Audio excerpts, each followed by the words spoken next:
Across the farmlands of northern Italy, a quiet tension runs through the hills.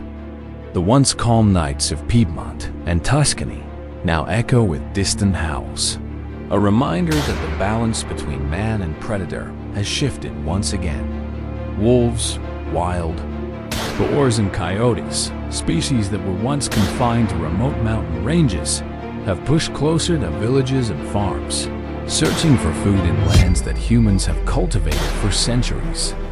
The line separating wilderness and civilization has become thin, and farmers have found themselves defending that boundary with everything they have.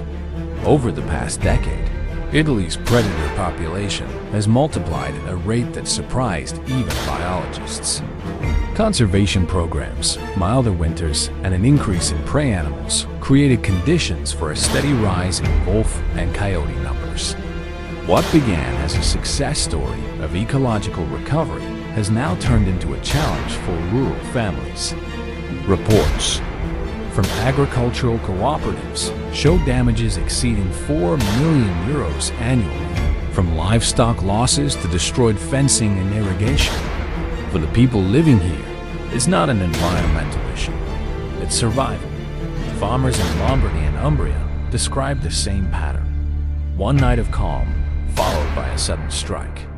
Fences torn apart, carcasses scattered, and the echo of howls fading into the fog. Every sunrise brings an uneasy inspection of the fields. Local shepherds have begun reinforcing enclosures with double fencing and heavy gates. But predators continue to adapt. Some approach from higher ground, others dig beneath barriers. It has become a cycle of adjustment. One side innovates, and the other learns dot in the face of growing pressure. Hunting groups have re-emerged as a vital line of defense. Licensed hunters, trained under strict wildlife regulations, operate in collaboration with agricultural councils. Their task is not elimination, but population control, reducing predation rates in critical farming zones. During the official season, from late autumn to early spring, these teams work at night using thermal scopes and precision rifles designed for mid-range accuracy. Every movement is planned. Every shot carries legal and moral responsibility.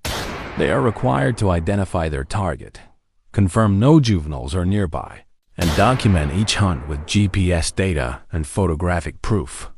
Unlike traditional hunts of the past, today's operations are guided by coordination and science.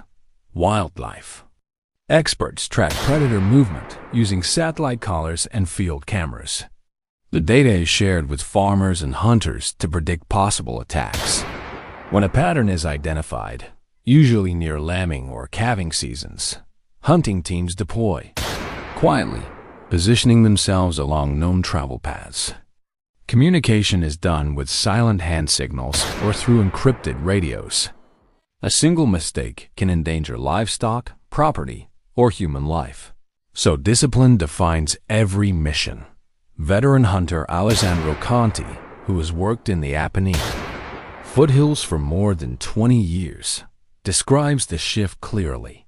This is not a sport, he says. It's part of managing the land. When predators grow beyond the forest capacity, they come here. And when they come, we must respond. His team operates with strict adherence to Italian wildlife law.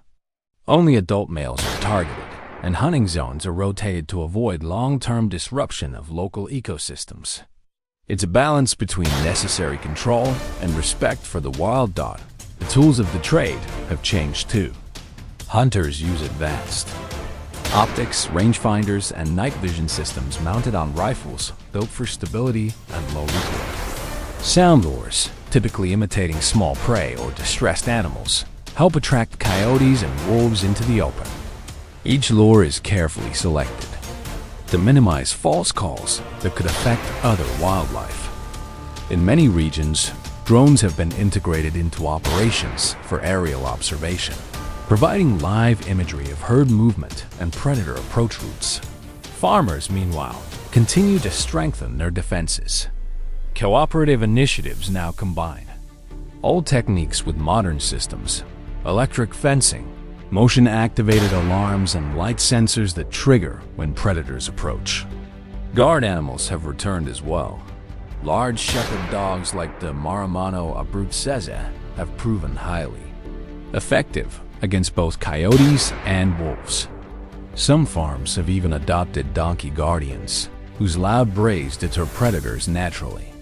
Yet, despite all precautions, attacks still occur, and each one carries emotional and financial weight.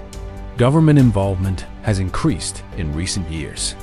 The Italian Ministry of Environment and regional authorities introduced compensation programs for verified livestock losses, but payments often take months to process.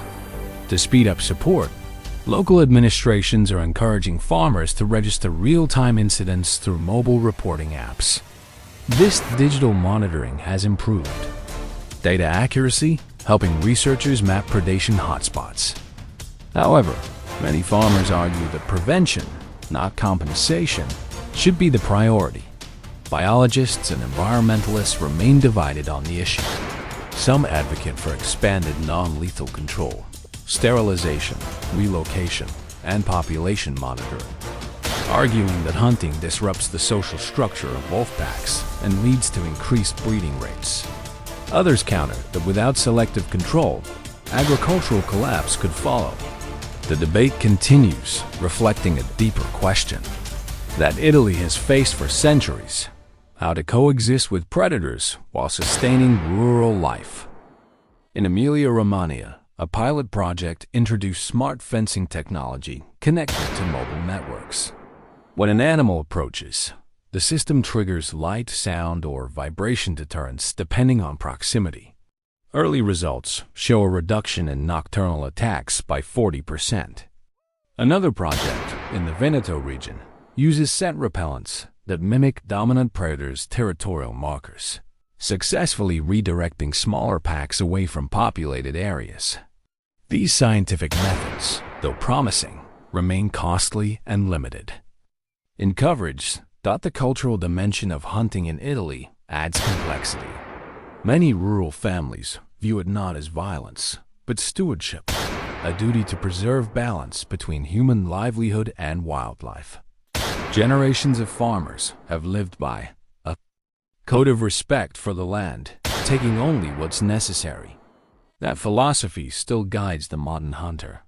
When a wolf or coyote is taken down, it's recorded, analyzed, and reported. Nothing is wasted. The purpose is control, not conquest. Yet ethical questions persist. Should humans continue to manage nature with rifles, or should technology and conservation take over that role?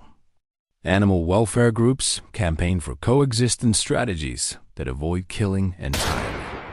They propose enhanced predator corridors, relocation programs, and increased investment in herd protection.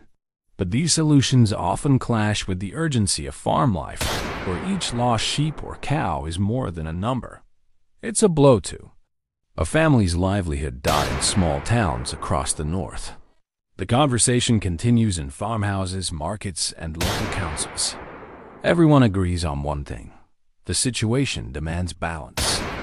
Some regions, such as Liguria, are experimenting with mixed response systems, combining selective hunting with technological deterrence and ecological research. Early indicators suggest these integrated models could stabilize both wildlife populations and farm security. By 2025, Italy's estimated wolf population reached over 3,300 individuals. Coyotes, originally confined to the Balkans, have been sighted increasingly along northern borders and forest valleys.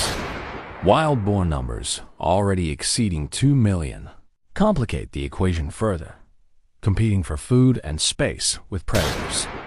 As these dynamics evolve, Italy's rural landscape is undergoing one of the most significant environmental shifts in decades. At dawn, when the fog settles over the olive groves and vineyards, the traces of the night remain: footprints near fences, claw marks on wooden posts, scattered feathers or tufts of wool. Farmers walk their fields not just to inspect, but to understand. Each mark tells them how close the next encounter may be. For many, the hope is not eradication, but predictability. To know when and where danger strikes so they can protect what sustains them. Hunters clean their rifles, check their licenses, and prepare for another night. Farmers feed their animals, reinforce gates, and scan the horizon. Biologists collect samples, review camera traps, and plan next week's field study. Everyone plays a role in this ongoing balance, a system held together by vigilance and adaptation. Nature pushes humanity, responds, and the struggle continues. There are no clear victors in this landscape.